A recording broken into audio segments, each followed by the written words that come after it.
E aí, pessoal, tudo bem? Sou o professor Marcelo e estou aqui novamente com as mãos na química. E no nosso quadro De Olho na Dica, vou falar um pouco para vocês hoje aqui sobre as leis ponderais. Muito bem, gente. Então, as leis ponderais, elas são aquelas leis que trabalham com a massa dos reagentes em uma reação química. Então, nós temos aí as três leis ponderais, que são a lei de Lavoisier, lei de Proust e lei de Dalton. Vamos começar aqui pela primeira, que é a lei de Lavoisier. A lei de Lavoisier, também conhecida como lei de conservação das massas. Então, Lavoisier percebeu que quando você tinha uma reação química, a soma das massas dos reagentes ela era igual à soma das massas dos produtos. Então, quando você pega uma reação, soma a massa de cada reagente da sua reação. Aí, após a reação, você pega e soma a massa de cada produto obtido, você vai ter ali uma igualdade entre essas massas. E isso aqui, gente, só pode ser comprovado, só para lembrar, comprovado em sistema fechado. Se você fizer a reação em sistema aberto, você não consegue comprovar essa lei de conservação das massas. Ela é válida para qualquer ocasião, só que só consegue verificar experimentalmente se você fizer a reação em sistema fechado. A segunda lei ponderal é a lei de Proust, a também conhecida lei de proporções definidas. Então, o Proust, além de verificar ali nos trabalhos de Lavoisier, além de verificar a conservação das massas, ele percebeu que existia nas reações químicas uma proporção em massa das substâncias que reagiam e daquelas que eram produzidas também, né? Então, que essa proporção era fixa, constante, invariável. Então, a lei de proporção, gente, vou colocar uma tabelinha aqui, ó.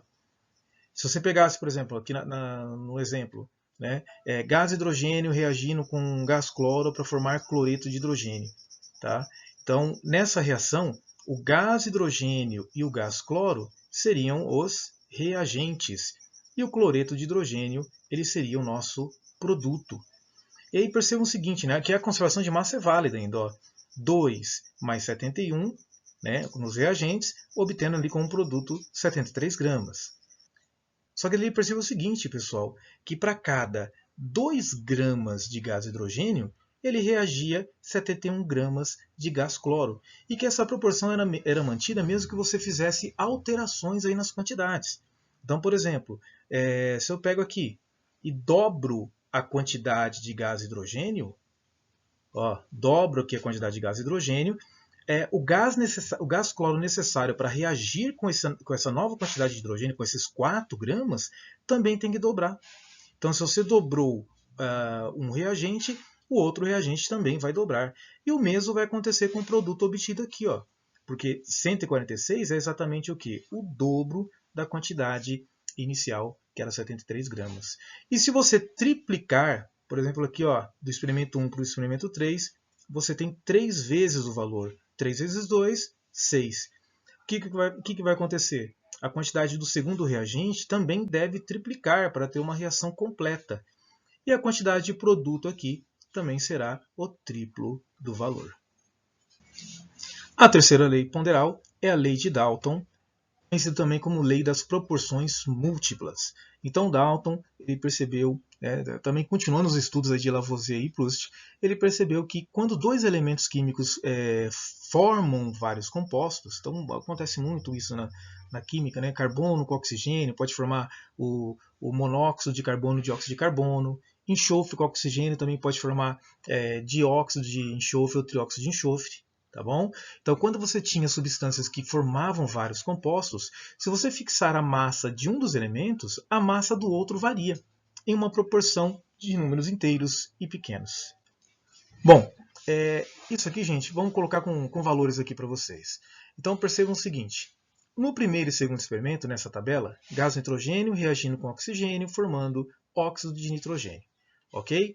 Então percebam o seguinte, ó, aqui do primeiro para o segundo, o que ocorre aqui com a massa de nitrogênio? Ela dobra. É o dobro, 56 é o dobro de 28. O que acontece com a massa de gás oxigênio? Também dobra. 32 é o dobro de 16. E o produto aqui, gente, ó, ele dobra também. Ó, 44 vezes 2 vai dar 88. Então, esse primeiro e segundo experimento, eles estão obedecendo à lei de proporção definida. Né? Então, aqui a gente chega à conclusão do que, gente? Se você dobrou a quantidade de um reagente, dobrou a quantidade do outro, e o produto também dobrou, então você está formando a mesma substância ali, o mesmo tipo de óxido.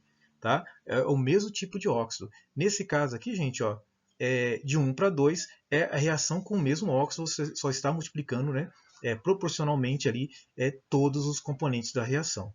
Agora, do primeiro para o terceiro, olha o que acontece. Do primeiro para o terceiro, a quantidade de nitrogênio fica fixa. Não mudou a quantidade de nitrogênio, 28 gramas no primeiro, 28 gramas no segundo. Só que do oxigênio, ela aumentou. Olha só, a do oxigênio, ela aumentou. Tá? Então, você mantém fixa a quantidade de nitrogênio, mas você muda a quantidade do oxigênio. Tá? Você está variando essa quantidade aqui. E perceba o seguinte, a massa, ela mudou também. Ó, ela não bate com valores do que a gente esperava aí do experimento aqui. Tá bom? Então perceba que aqui a massa obtida ela é uma massa de valor diferente. Tá? Então aqui a gente chega à conclusão que no terceiro experimento, o óxido de nitrogênio formado aqui, ele é diferente do óxido de nitrogênio formado nos experimentos 1 e 2. Se fosse a mesma sequência, né, se você triplicasse aqui, triplicasse os valores, triplicasse a massa, você teria exatamente o mesmo óxido sendo formado. Agora, em relação ainda à conservação das massas, falei lá que anteriormente ali que em sistema fechado você consegue comprovar a lei de conservação das massas, a lei de Lavoisier. Quando nós temos sistema aberto, aí tem algumas considerações a serem tomadas. Então vou colocar um exemplo aqui de combustão em sistema aberto. Então nós temos uma balança de pratos aqui, balança com prato A e prato B, ó, prato A e prato B, equilibrados. E aí vamos colocar duas situações aqui. Ó. Na primeira, eu vou colocar o mesmo papel nos dois pratos, a mesma quantidade, para o prato ficar equilibrado, tá? A massa de A e B igual. E vou colocar, na segunda situação, palha de aço. Tá? Palha de aço no prato A e B, também a mesma quantidade de um lado e do outro. E o que nós vamos fazer aqui, gente? Eu vou pegar e vou queimar no prato B. Então, nas duas situações, vamos colocar fogo, vamos queimar ali o material que está no prato B. Lembrando que em cima, em ambos os pratos é papel, embaixo, em ambos os pratos é palha de aço.